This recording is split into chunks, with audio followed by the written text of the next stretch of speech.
even getting opposition from folks who want to address climate change but think we should focus on reducing greenhouse gases first and deal with adaptation later. Now, we do realize that what we do in the Bay Area will be only a tiny fraction of what needs to be done worldwide to deal with climate change. And therefore, we're trying to do what our region has been so successful in doing in the past. Leverage our impact by providing ideas and leadership that can be used around the nation, around the world. But at this point, I do not know whether developing an integrated regional climate strategy, one that both reduces greenhouse gases and prepares us to adapt to the impacts of climate change that we can't avoid, is an impossible dream, or whether it may still be a realistic, difficult, but ultimately achievable goal. Thank you so much for having me here today.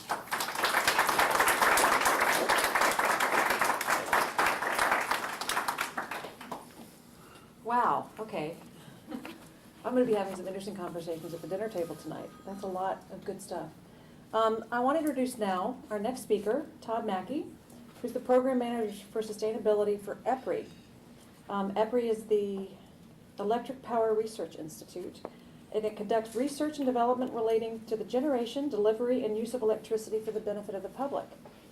It's an independent nonprofit organization. EPRI brings together its scientists and engineers as well as experts from academia and industry to help address challenges in electricity, including reliability, efficiency, health, safety, and the environment. At EPRI, Todd is responsible for the Energy Sustainability Interest Group, which was formed in 2008 to develop sustainable practices in the electric power industry through information sharing, benchmarking, and working with stakeholders. He is leading the effort to initiate multi-industry projects to assess the potential and demonstrate environmental and economic gains through intra and inter-industry systems integration. Todd has also conducted an evaluation of mitigation credit markets with emphasis on opportunities to stack water quality credits with credits for greenhouse gas emission reductions. His presentation today, entitled Prism and Merge, has been presented on Capitol Hill and distills EPRI's findings into a roadmap for industry for low carbon energy. Please join me in welcoming Todd Mackey.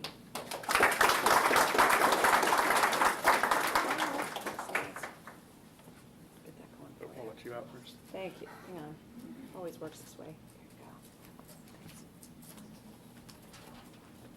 you All right, thank you, Ellen. Before I get started here, hope this doesn't take over. Before I get started here, I do have one question, just to get a measure of the folks in the crowd. Who here in the crowd are scientists studying some sort of environmental, ecological, biological, physical science? And then how about engineers? And then other? There's okay. Okay, great. All right, so I'm going to focus a little bit on, as Ellen mentioned, on essentially pathways to a low-carbon future. So I think Will did a phenomenal job of painting the picture for why we really need to take action. There are a lot of impacts that are likely baked into the system, but that doesn't prevent us from needing to still move forward toward a low-carbon future, particularly with kind of the economic and political situations driving us forward in those directions as well. So first off, a little bit about EPRI, just to paint the picture. As Ellen mentioned, We need the microphone more. Microphone more? Speak into it more. All right, there we go. Thanks, sorry. Thank you. All right, so we were founded back in 1973, so we've been around for almost 40 years. As Ellen mentioned, we're a nonprofit, independent organization, so we were created by the electric industry for the electric industry. So essentially, about 40 years ago, electric companies and regulators said, you know what, we really need to be advancing these technologies in the industry, and we need to make sure that we're advancing them together on the East Coast and the West Coast and all the regions in between. So they developed EPRI. We essentially work with about 90% of electric companies in the United States, and a similar figure internationally as well. And as Ellen mentioned, we work on generation, nuclear, power delivery, and environment.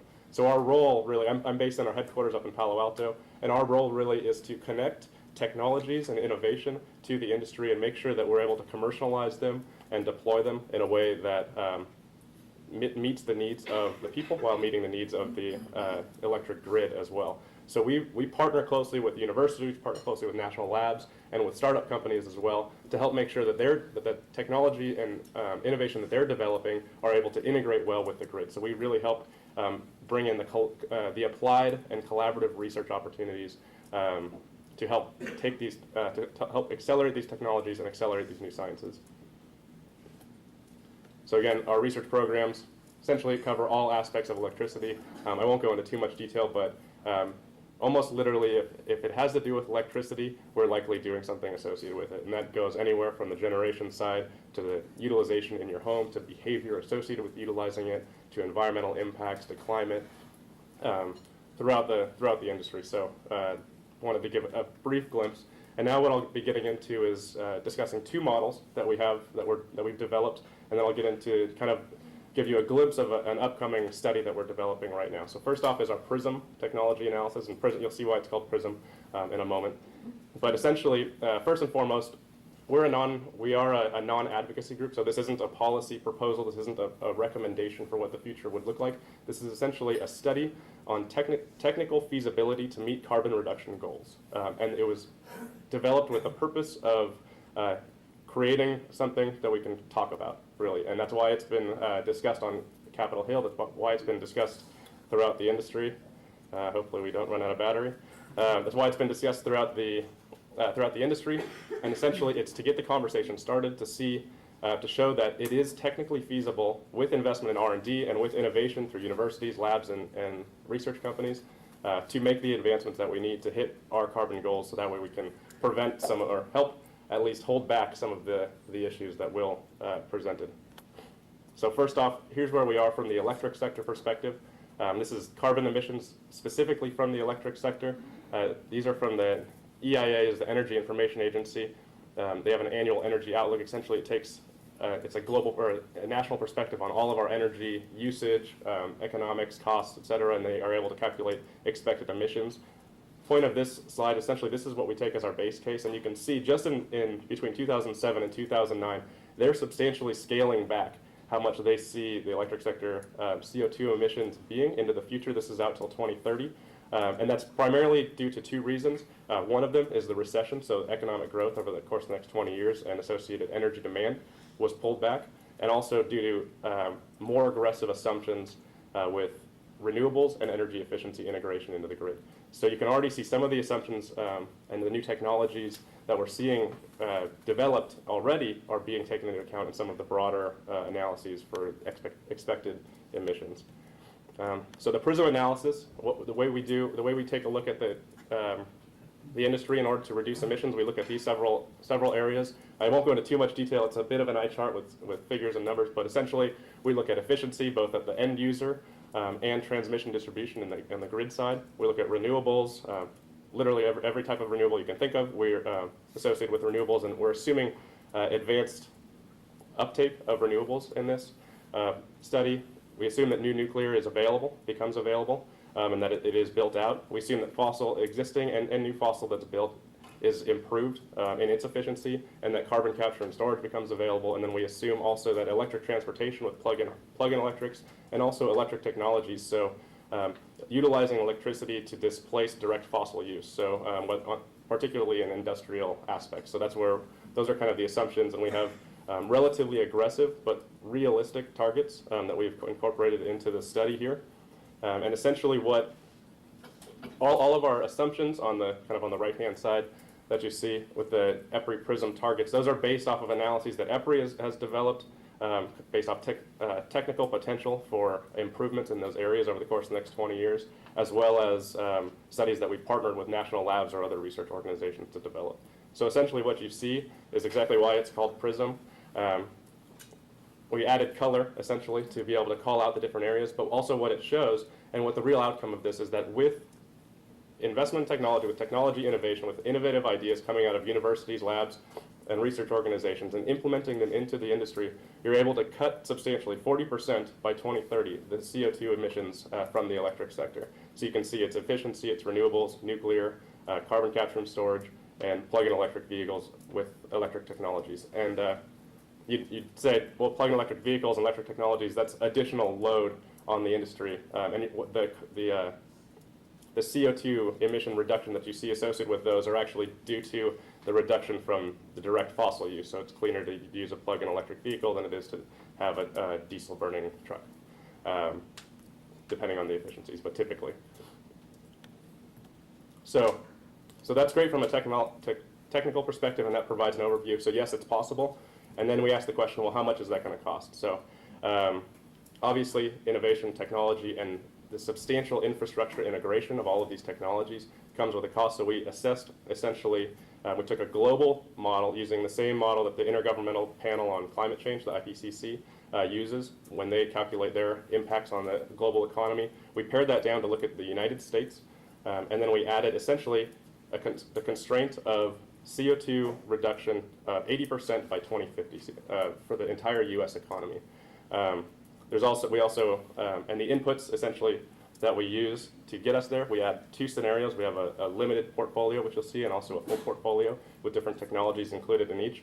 And the output from that is the economic impact on essentially on our society based off the cost of electricity and impact on GDP. So I'll go through this quickly, but essentially, as you can see, it's quite an aggressive reduction from our U.S. CO2 emissions to be able to get to 80% reduction by 2050.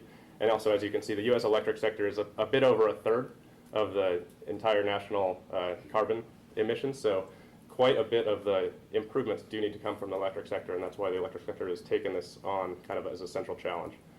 Quite a bit of other assumptions. I won't get too much into detail on the assumptions behind the model. Aside from the technology portfolios that we include in our assessment, essentially a limited portfolio, it really assumes kind of business as usual, base case.